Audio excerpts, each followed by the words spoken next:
میرے اعمال کی اصلاح کرم سے کر دے۔ الحمدللہ رب العالمین والصلاة والسلام علی سید الانبیاء والمرسلین اما بعد فاعوذ باللہ من الشیطان الرجیم بسم اللہ الرحمن الرحیم الصلاة والسلام علیک یا رسول اللہ وعلی آلک واصحابک یا حبیب اللہ الصلاة والسلام علیک یا نبی اللہ وعلی آلک واصحابک یا نور اللہ۔ میٹھے میٹھے اسلامی بھائیوں، درود پاک پڑھنے کے بے شمار فضائل و برکات ہیں۔ مصطفیٰ جان رحمت شمع بزم ہدایت صلی اللہ تعالی علیہ وسلم کا فرمان عالی شان ہے کہ جو کوئی شخص مجھ پر ایک بار درود پاک پڑھتا ہے، اللہ تعالیٰ اس پر 10 رحمتیں نازل فرماتا ہے، اس کے 10 گناہوں کو مٹا دیتا ہے اور اس کے 10 درجات کو بلند فرماتا ہے۔ تو سبحان اللہ، ایک درود پاک پر اتنی برکتیں ہیں، تو جو کثرت سے درود پاک پڑھتے ہیں ان کو کتنی برکتیں نصیب ہوتی ہوں گی۔ تو ہم سب کو مل کر کثرت کے ساتھ درود پاک پڑھنے ہیں۔ آئیے مل کر محبت کے ساتھ بآواز بلند درود پاک پڑھ لیں۔ صلو علی الحبیب صلی اللہ تعالی علی محمد صلی اللہ علیہ وسلم۔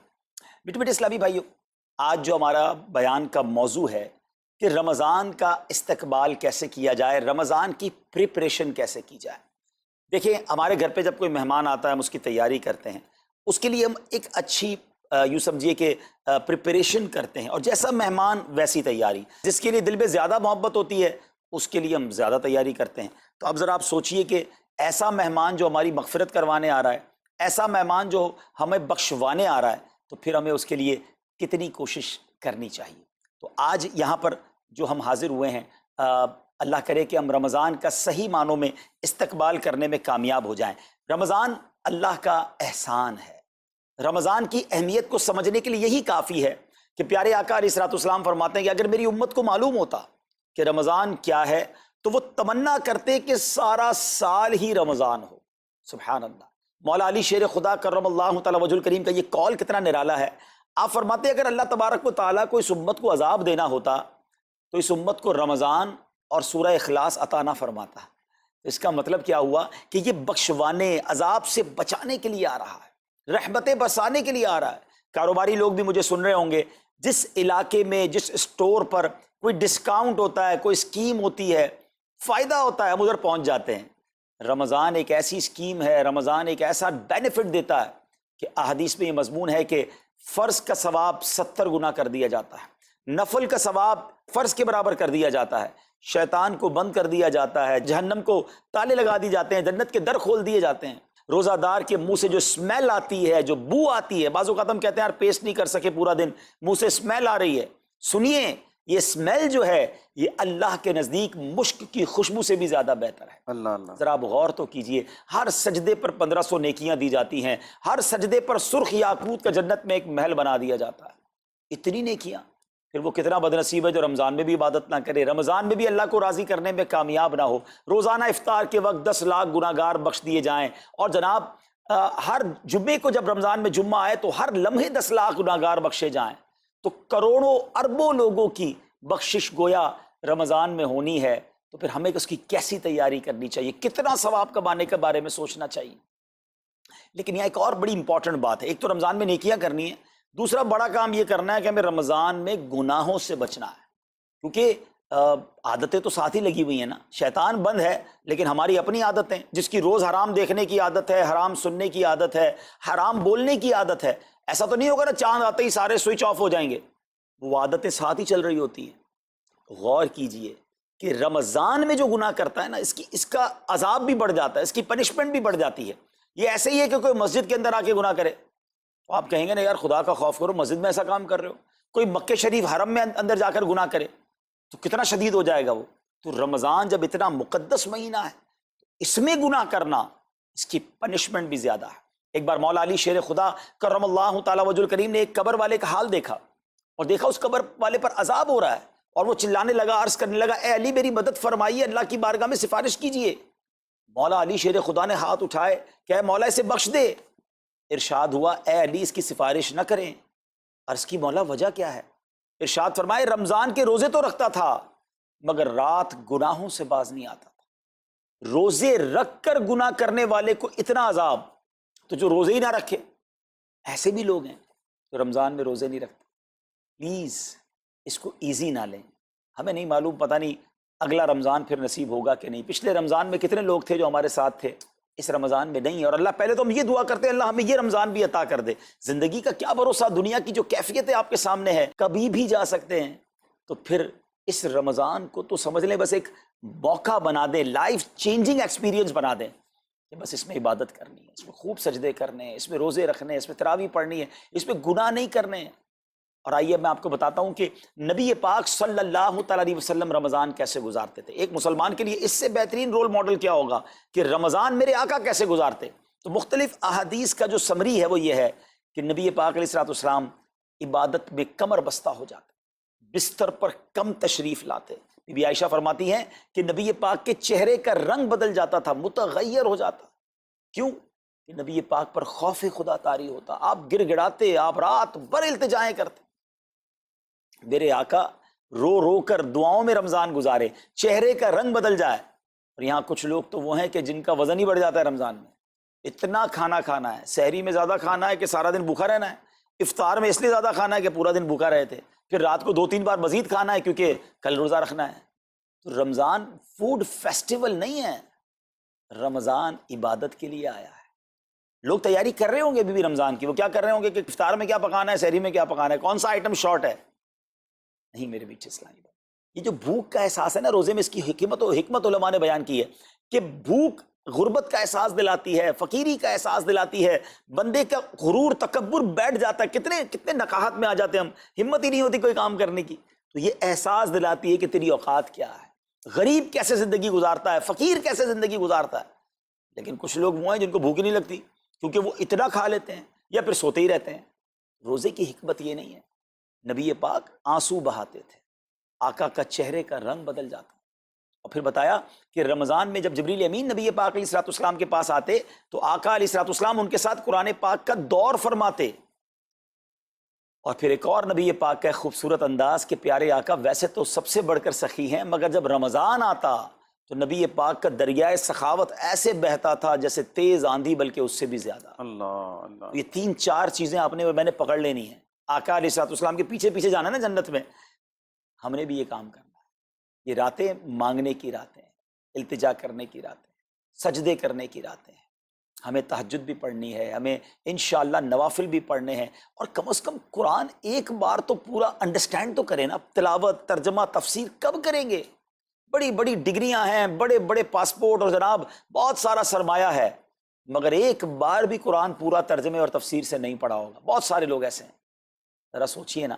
اچھا یہ مہینہ نزول قرآن کا مہینہ ہے، رمضان، اور قرآن کو جو خاص نسبت حاصل ہے نا، تو اس مہینے میں قرآن کو پکڑ لے. ہائے ہائے، اللہ کرے رمضان قرآن کے ساتھ گزرے، ہماری صبح قرآن کے ساتھ ہو، ہماری شام قرآن کے ساتھ ہو، ہم قرآن سمجھنے والے بن جائیں. اچھا میں ایک اور بات بتاؤں آپ کو، مہینہ کتنا پیارا ہے. صرف اس مہینے میں قرآن نازل نہیں ہوا، باقی بھی جو 3 آسمانی کتابیں ہیں نا، زبور، انجیل، توریت، یہ بھی رمضان میں ہی نازل ہوئی ہیں. اللہ کریم نے ان تمام مبارک کتابوں کو نازل کرنے کے لیے رمضان کا مہینہ منتخب فرمایا. اتنا مبارک مہینہ ہے تو ہمیں خوب اس میں تلاوت قرآن کرنی. اور اب دعوت اسلامی نے کتنا آسان کر دیا، تفسیر قرآن عطا فرما دی، صراط الجنان آسان اردو میں، اور پھر جناب اس کو اپلیکیشن پر بھی دے دیا، اس کے PDF بھی جاری کر دیے، ڈاؤن لوڈ کر لیں موبائل میں. اب تو آڈیو تفسیر قرآن بھی آپ کو دے دی. اگر پھر بھی سنیں نہ، پڑھیں نہ، قرآن سے دور رہیں تو یہ ٹھیک نہیں ہے. پلیز اس رمضان کو قرآن کے ساتھ گزاری. اور پھر جو نبی پاک کا یہ جو سخاوت والا انداز ہے نا، صدقہ و خیرات کرنا، ہر سائل کو عطا فرماتے، تو یہ بھی ہمارا ایٹیٹیوڈ ہونا چاہیے کہ خوب دل کھول کر خرچ کریں. سب سے پہلے اپنی پوری زکوٰۃ ادا کریں. یہ اتنی بڑی اب بدقسمتی ہوتی جا رہی ہے. ایسا فیل ہوتا ہے دنیا بھر کے تاجران اور لوگوں سے جب ہم ملتے ہیں کہ جس طرح رمضان کے علاوہ بہت تھوڑی تعداد میں مسلمان نماز پڑھتے ہیں نا 5 ٹائم، ایسا لگتا ہے اب زکوٰۃ بھی بہت کم لوگ ہی دیتے ہیں، پوری زکوٰۃ نہیں دیتے، اندازے سے نکال دی، کیلکولیشن کرتے نہیں ہیں. اور یہ بھی فیلنگز آتی ہیں کہ زکوٰۃ جتنی بڑھتی جاتی ہے نا، ہزاروں میں جس کی زکوٰۃ ہے وہ دے دیتا ہے، لاکھوں والا بھی شاید دے دیتا ہے، لیکن جب زکوٰۃ ہی کروڑوں میں پہنچ جاتی ہے نا تو پھر یہ دل پر بھار پڑنا لگ جاتا ہے، ڈیفیکلٹ لگنا شروع ہو جاتی ہے. بندہ یہ کیوں نہیں سوچتا کہ اگر اللہ پاک نے مجھ پر لاکھوں میں زکوٰۃ ہے تو اللہ نے کروڑوں دیے تو لاکھوں میں زکوٰۃ ہے نا. اگر کروڑوں میں زکوٰۃ ہے تو اربوں ہیں تو کروڑوں میں زکوٰۃ ہے نا. زکوٰۃ کتنی ہے؟ ضروریات زندگی کی تمام چیزوں سے فارغ ہونے کے بعد جو مال تجارت، سونا چاندی، کیش یا پرائز بانڈ، یہ جو اس کی تفصیلات ہیں، اس پر 2.5% ہے. میں ایک اور لاجک سے آپ کو بات سمجھاؤں. اگر اس لاجک سے سمجھیں تو زکوٰۃ تو 1-1.5% بنتی ہے. وہ کیسے؟ ہم سب کے گھر نکل گئے، اس پہ زکوٰۃ نہیں ہے. ہماری گاڑیاں نکل گئیں، اس پہ زکوٰۃ نہیں ہے. جن کی فیکٹریاں ہیں وہ فیکٹریاں بھی مائنس کر دی گئیں. جن کی دکانیں ہیں وہ دکانیں بھی مائنس ہو گئیں. اچھا جناب، اس کے علاوہ اگر کرائے پہ کچھ پراپرٹی دی ہوئی ہے اس پر زکوٰۃ نہیں ہے. اگر ان سب پر زکوٰۃ ہوتی، یعنی جو کچھ میرے پاس ہے ان سب پر ہوتی، تو کتنی زیادہ ہو جاتی. اور اتنی ساری چیزیں نکل گئیں تو پھر تو اگر ٹوٹل پر لگائیں تو 1-1.5% ہی بنتا ہے. تو اب جب سب کچھ نکالنے کے بعد تھوڑے سے مال پر 2.5% ہے اور بھی سال میں ایک بار ہے، تو اس کو بھاری نہ سمجھیں. یہ بربادی ہے جو زکوٰۃ نہیں دیتے. یاد رکھیے گا، حدیث پاک کا مضمون ہے کہ یہ مال کا میل ہے، جس مال سے مل جائے اس مال کو بھی برباد کر دیتا ہے. بربادیاں آتی ہیں، بے سکونیاں آتی ہیں، بیماریاں آتی ہیں. اور آگے جو دے دیتا ہے سبحان اللہ، اس کے بارے میں حدیث پاک میں آتا ہے کہ اپنی زکوٰۃ دے کر اپنے مالوں کو مضبوط قلعوں میں قید کر لو، اپنے مال کو سیکیور کریں. لوگ کہتے ہیں انشورنس ہونی چاہیے، آگ نہ لگ جائے، چوری نہ ہو جائے، ڈوب نہ جائے. اللہ کے حبیب علیہ الصلوۃ والسلام فرماتے ہیں، جس کا مضمون ہے کہ جب بندہ اللہ کی راہ میں خرچ کرتا ہے نا، تو وہ صدقہ بندے کے ہاتھ سے نکل کر اللہ کے دستے قدرت میں چلا جاتا ہے. اور اللہ کریم تمہارے صدقوں کو پالتا ہے جس طرح تم اپنے جانور کے بچوں کو پالتے ہو. بچہ ہوتا ہے نا جانور کا، بڑا ہو جاتا ہے. فرمایا بندہ کھجور کا صدقہ دے گا، اللہ پہاڑ جتنا عطا فرمائے گا. اس دن بھی ملے گا اور ملٹیپلائی ہو کر ملے گا. اچھا، جو ادھر خرچ کیا ادھر کیا ملے گا؟ ادھر بھی نبی پاک علیہ الصلوۃ والسلام فرماتے ہیں، جس کا مضمون ہے میں قسم کھا کر کہتا ہوں، یعنی نبی پاک تو جو فرمائے حق ہے. اس حدیث میں تو آقا علیہ الصلوۃ والسلام قسم اٹھا رہے ہیں کہ میں قسم کھا کر کہتا ہوں کہ اللہ کی راہ میں خرچ کرنے سے مال کم نہیں ہوتا. نہ ادھر کم ہونا ہے اور ادھر بھی ملنا ہے، تو پھر تو سودا اب کتنا نفع والا ہے. اور یہ آپ چیک کر لیں، پوری دنیا میں جہاں مجھے سنا جا رہا ہے کہ جو لوگ پوری زکوٰۃ دیتے ہیں نا، ان کا مال ملٹیپلائی ہوتا ہے. اگلے سال زیادہ زکوٰۃ دے رہے ہوتے ہیں. زیادہ زکوٰۃ کیسے ہو گئی؟ کیونکہ مال بھی بڑھ گیا.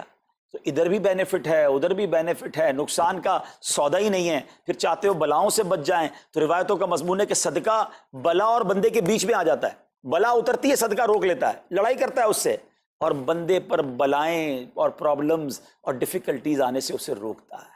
تو اگر چاہتے ہیں کہ برائیوں کے دروازے بند رہیں، چاہتے ہیں کہ بری موت سے بچیں، چاہتے ہیں کہ رزق میں اضافہ ہو، چاہتے ہیں کہ بلاؤں سے بچیں، ادھر بھی مال میں اضافہ ہو، ادھر بھی خزانے ملیں، تو اللہ کی راہ میں دل کھول کر خرچ کریں. اور یہ مہینہ it's the right month for generosity. یہ بہترین مہینہ ہے سخاوت کرنے کا، کیونکہ نبی پاک کا یہ انداز تھا کہ رمضان میں خوب سخاوت فرماتے.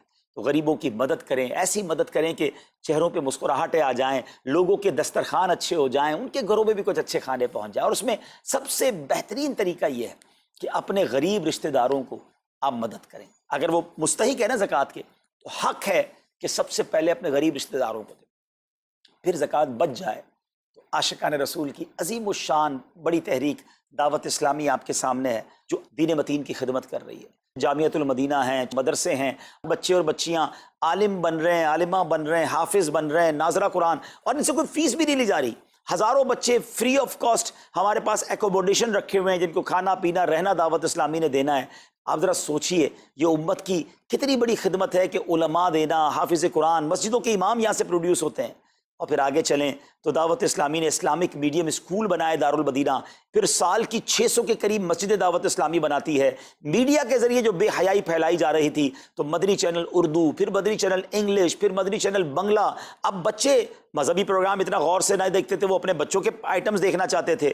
تو گناہوں بھرے کارٹونز اور پروگرام سے اور پوئمز سے چھڑانے کے لیے Islamic poems, Islamic cartoons, Islamic بچوں کے پروگرام، تاکہ بچے بھی جو ہے وہ الحمدللہ بچے رہیں. اور اب اس کی کیا زبردست پاپولیرٹی ہے کہ آپ کڈز مدنی چینل کے یوٹیوب چینل پہ جائیں، ہمارا ایک ایک کلپ 10 ملین 12 ملینز میں دیکھا جا رہا ہے. تو کون دیکھ رہا ہے؟ وہ بچے جو گناہوں بھرے کارٹونز دیکھتے تھے، اب الحمدللہ اللہ رسول کی باتیں وہاں سن رہے ہیں. پھر آگے چلیں تو دعوت اسلامی جناب یہ دینی کاموں کے ساتھ ساتھ جو ویلفیئر کے کام کر رہی ہے، غریب مسلمانوں کی امداد کا کام، زلزلے اور سیلاب زدگان کی ریسکیو کرنے کا کام، گونگے بہرے نابینا اور معذور افراد کی ریہیبلیٹیشن کا کام، تھیلیسیمیا کے مریضوں کو خون دینے کا کام، 26 لاکھ مسلمانوں کو دنیا بھر میں راشن، کھانا پانی صرف اس ایک سال میں دعوت اسلامی نے پہنچایا. تو یہ کمال کی آرگنائزیشن ہے. دیکھیں آپ دنیا کی بہت ساری NGOs کو جانتے ہوں گے، کوئی مدرسے چلاتا ہے تو مدرسے ہی چلاتا ہے، کوئی مسجد بناتا ہے تو مسجد ہی بناتا ہے، کوئی کھانا کھلاتا ہے تو کھانا ہی کھلاتا ہے، کوئی جناب غریبوں کی مدد تو وہی کام، کوئی ہاسپٹل تو ہاسپٹل۔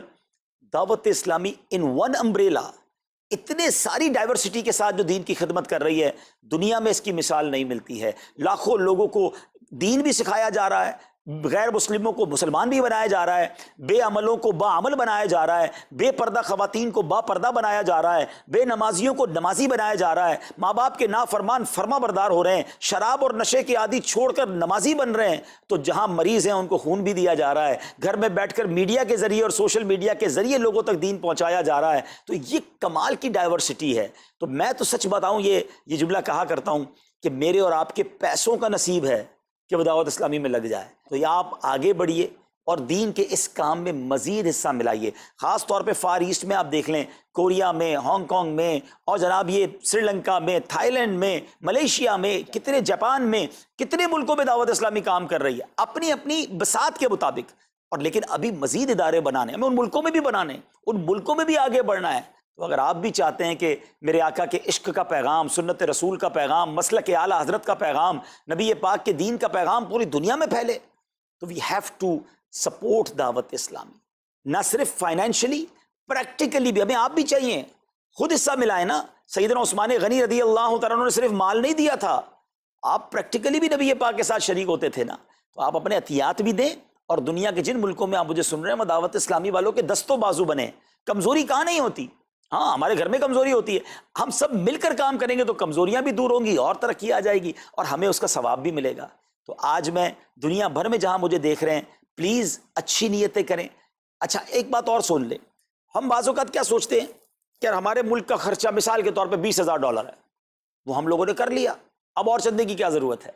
دعوت اسلامی کسی ایک ملک کی نہیں ہے، انٹرنیشنل دعوت اسلامی کے لیے سوچیں۔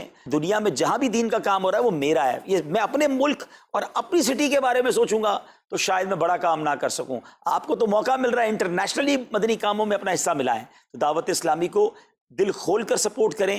ہم انشاءاللہ جتنے عطیات بڑھیں گے انشاءاللہ مزید مدنی کام بڑھانے کا ارادہ رکھتے ہیں۔ اللہ کریم اپنی بارگاہ میں ہم سب کا جمع ہونا قبول فرمائے اور دل کھول کر خرچ کرنا نصیب فرمائے، اور اس رمضان کو ہماری مغفرت کا ذریعہ بنا دے۔ اس رمضان کو نبی پاک علیہ الصلوۃ والسلام کے نقش قدم کے مطابق چل کر گزارنے کی توفیق عطا فرمائے۔ صلو علی الحبیب صلی اللہ تعالی علی محمد صلی اللہ علیہ وسلم۔ میرے اعمال کی اصلاح کرم سے